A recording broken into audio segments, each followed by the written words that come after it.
धुंध में छुपा प्यार, मसूरी की सर्दियों में एक रहस्यमयी चुप्पी होती है। उन्हीं धुंध भरे दिनों में आर्या पहली बार विराज से टकराई। वह पुरानी लाइब्रेरी के कोने में बैठा किताब पढ़ रहा था, एकदम शांत, जैसे दुनिया से कटा हुआ हो। आर्या, जो खुद एक लेखिका थी, अपने उपन्यास को पूरा करने आई थी। लेकिन विराज की आंखों में कुछ ऐसा था जो उसके शब्दों से भी ज्यादा खिंचाव रखता था। धीरे धीरे दोनों की मुलाकातें नियमित होने लगीं। विराज बहुत कम बोलता, लेकिन उसकी आंखों में हजारों कहानियां छुपी थीं। वह रोज शाम 5:30 पर आता, वही कोना, वही किताबें, वही चुप्पी। एक दिन आर्या ने पूछा, तुम हमेशा अकेले क्यों रहते हो? कोई नहीं है तुम्हारी जिंदगी में? विराज मुस्कुराया, लेकिन उसकी आंखों में दर्द उभर आया। कुछ रिश्ते होते हैं जो समय से बाहर होते हैं, उन्हें शब्दों की ज़रूरत नहीं होती। आर्या को उसकी बातें अजीब लगीं, लेकिन वह खिंचती चली गई। प्यार तो शायद वही होता है, बिना वजह, बिना सवाल। एक रात आर्या ने विराज को लाइब्रेरी से निकलते हुए देखा।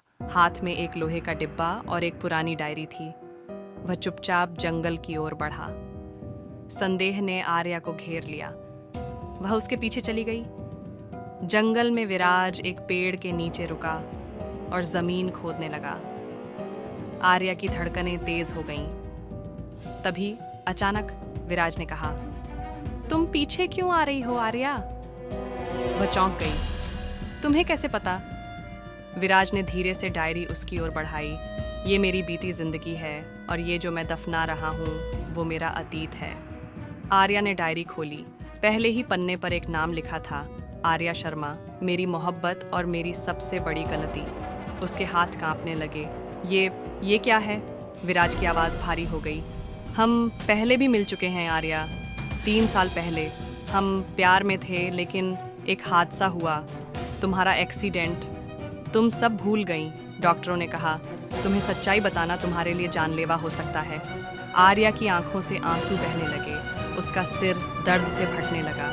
यादें टुकड़ों में, जैसे कोई टूटा हुआ शीशा। विराज ने उसका हाथ थामा। मैं फिर से तुम्हें प्यार में पड़ते देखना चाहता था, बिना किसी बोझ के। आर्या ने कांपती हुई आवाज में कहा, और अब तुम खुद तय करो, क्या फिर से एक शुरुआत चाहते हो?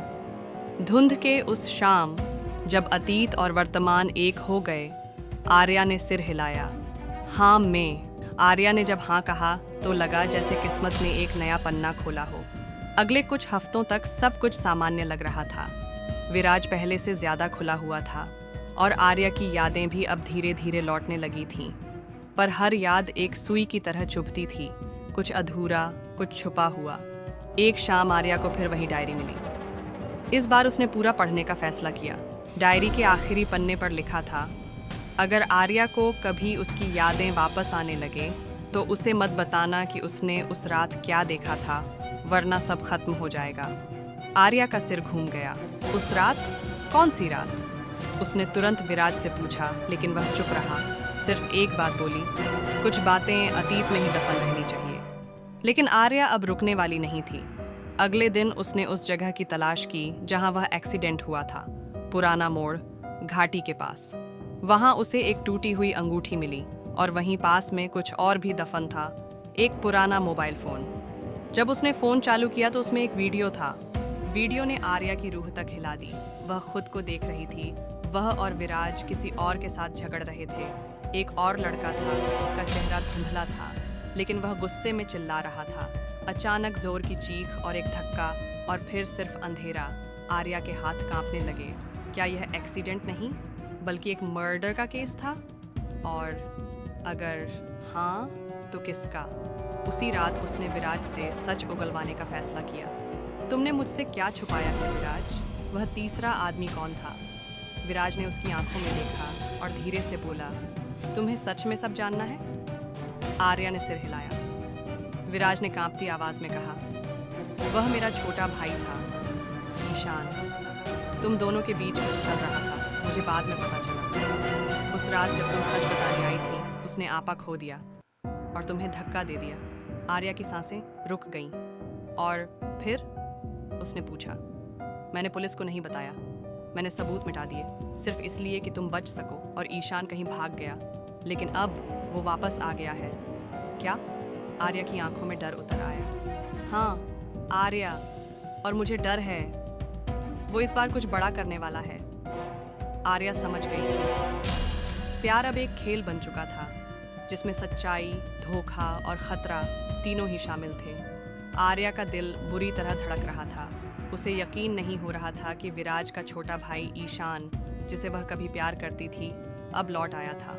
वह अकेली नहीं थी और न ही सुरक्षित। अगले दिन उसे एक अज्ञात नंबर से मैसेज मिला। अगर तुम जानना चाहती हो कि उस रात क्या सच में हुआ था, तो पुराने चर्च के पीछे आओ। अकेली। डर और जिज्ञासा से आर्या वहां पहुंची। वहां कोई नहीं था, बस एक रिकॉर्डिंग प्ले होने लगी। रिकॉर्डिंग में ईशान की आवाज़ थी। आर्या, अगर तुम ये सुन रही हो तो शायद मुझे मरा हुआ मान लिया गया है, लेकिन सच्चाई जान लो, मैंने तुम्हें उस रात धक्का नहीं दिया था। वो विराज था। मुझे शक हो गया था कि वह तुम्हें सिर्फ इसलिए करीब ला रहा था ताकि मुझसे बदला ले सके। आर्या की आंखें फटी की फटी रह गईं। उस रात हम तीनों वहां थे। मैंने तुमसे सच्चाई जाननी चाहिए, और विराज को गुस्सा आ गया।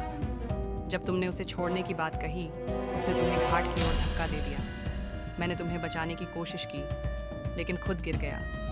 मुझे लगा तुम मर चुकी हो, और मैं बच गया, लेकिन सब छोड़कर भाग गया। आर्या की सांसें थम गईं। वह पीछे मुड़ी। विराज वहीं खड़ा था। उसकी आंखों में अब मासूमियत नहीं, एक ठंडी नजर थी। अब सब जान गई, विराज ने कहा। मैंने तुम्हें चाहा था, लेकिन तुमने मुझे कभी नहीं देखा। ईशान ही तुम्हारा प्यार था। मैंने उसे खत्म करना चाहा, लेकिन किस्मत ने तुम्हें भी छीन लिया। जब तुम बच गई, मैंने तुम्हारी यादें मिटाकर खुद की कहानी लिखी, ताकि तुम मेरी हो सको। तुम बीमार हो, आर्या ने कांपती आवाज में कहा। शायद, लेकिन मैंने तुम्हें कभी नुकसान नहीं पहुंचाया आर्या, बस प्यार किया, अपनी ही तरह। तभी पुलिस की गाड़ियों की आवाज आई। ईशान ने एक आखिरी तोहफा दिया था। रिकॉर्डिंग सबूत थी, और उसने खुद पुलिस को सच बता दिया था। विराज ने एक गहरी सांस ली। प्यार में हारना बर्दाश्त कर लेता, लेकिन खोना नहीं। वह चुपचाप पुलिस के साथ चला गया। कुछ महीने बाद आर्या ने एक किताब लिखी, धुंध में छुपा प्यार। एक ऐसी कहानी जिसमें प्यार था, धोखा था, लेकिन सबसे बढ़कर सच क्षण था। और ईशान, वह वापस आया। पर अब आर्या का दिल पहले जैसा मासूम नहीं रहा था। उसने मुस्कुराकर कहा, अब मैं किसी और के कहे हुए किरदार नहीं निभाती। अब अपनी कहानी खुद लिखती हूँ। कुछ महीने बीत चुके थे। विराज जेल में था। ईशान एक नई जिंदगी बसाने की कोशिश कर रहा था, और आर्या अब भी अकेली थी, लेकिन अब पहले से कहीं ज्यादा मजबूत और जागरूक। एक दिन जब आर्या अपनी नई किताब की एक कॉपी लाइब्रेरी में दे रही थी, तभी उसकी मुलाकात रे आयान वन से हुई। एक शांत, गंभीर, लेकिन आंखों में कहानियों की झलक ली हुए शख्स। आयान एक खोजी पत्रकार था, जो गुमशुदा और अधूरी कहानियों को उजागर करता था। आप वही आर्या है ना, धुंध में छुपा प्यार की लेखिका? हाँ, आर्या ने मुस्कुराकर जवाब दिया। मैंने किताब नहीं पढ़ी, लेकिन उसमें जी रहा हूँ, आयान ने गंभीरता से कहा। आर्या चौंक गई। आयान ने धीरे से बताया, विराज ने जेल में मेरे नाम एक चिट्ठी छोड़ी थी। उसने लिखा था, उसका एक प्लान बी था, कोई और था जो कहानी में शामिल था, और मुझे शक है वो अब तुम्हारे करीब आ रहा है। आर्या सिहर उठी। कौन? मैं अब तक पूरी तरह नहीं जानता, आयान बोला, लेकिन मैं तुम्हारे साथ हूँ, और इस बार कोई तुम्हारी सच्चाई नहीं छीन सकेगा। इस बीच ईशान भी लौट आया। अब आर्या के सामने थे एक सच्चा, बीता हुआ रिश्ता और एक रहस्यमयी, सच्चाई से भरा वर्तमान। एक रात आयान ने फ़ोन किया। कोई तुम्हारा पीछा कर रहा है। पुरानी किताबों की दुकान पर कोई लगातार तुम्हारे बारे में पूछ रहा है। आर्या ने साहस किया और दुकान पर गई। वहाँ सीसीटीवी फुटेज में जो चेहरा दिखा, उसने सब कुछ बदल दिया। विराज का जुड़वां भाई विवान, वही प्लान बी, जो अब आर्या के बेहद करीब आ चुका था। विवान एक मास्क और नए नाम से आर्या की जिंदगी में आया था। वह धीरे धीरे उसका भरोसा जीतने लगा, लेकिन उसका असली मकसद था आर्या से बदला लेना। क्योंकि वह विराज को अपनी हार का जिम्मेदार मानता था। क्लाइमेक्स में एक शाम जब आर्या अपने अपार्टमेंट में अकेली थी, विवान ने हमला कर दिया। तुमने मेरे भाई को छीना, अब मैं तुम्हारी रूह तक तोड़ दूंगा, विवान चीखा। लेकिन तभी दरवाज़ा टूटा। आयान वहाँ था। उसने समय रहते आर्या को बचा लिया। आयान ने विवान को गिरा दिया और पुलिस को बुलाया। डर और राहत के मिले जुले भावों में उसने आयान से पूछा, तुमने मेरी जान क्यों बचाई? आयान ने गहरी सांस ली और कहा, क्योंकि ये सिर्फ एक कहानी नहीं थी, ये मेरी भी थी। मैं बंगाल के सबसे अमीर घराने से हूँ, लेकिन मैंने अपनी पहचान छुपा रखी थी, क्योंकि मैं चाहता था कि कोई मुझे मेरे काम से पहचाने, न कि दौलत से। और मैं तुमसे प्यार करने लगा हूँ, आर्या। आर्या की आंखों में आंसू थे, लेकिन मुस्कुराहट भी। शायद अब मेरी नई किताब का नाम होगा, सच के साए में प्यार।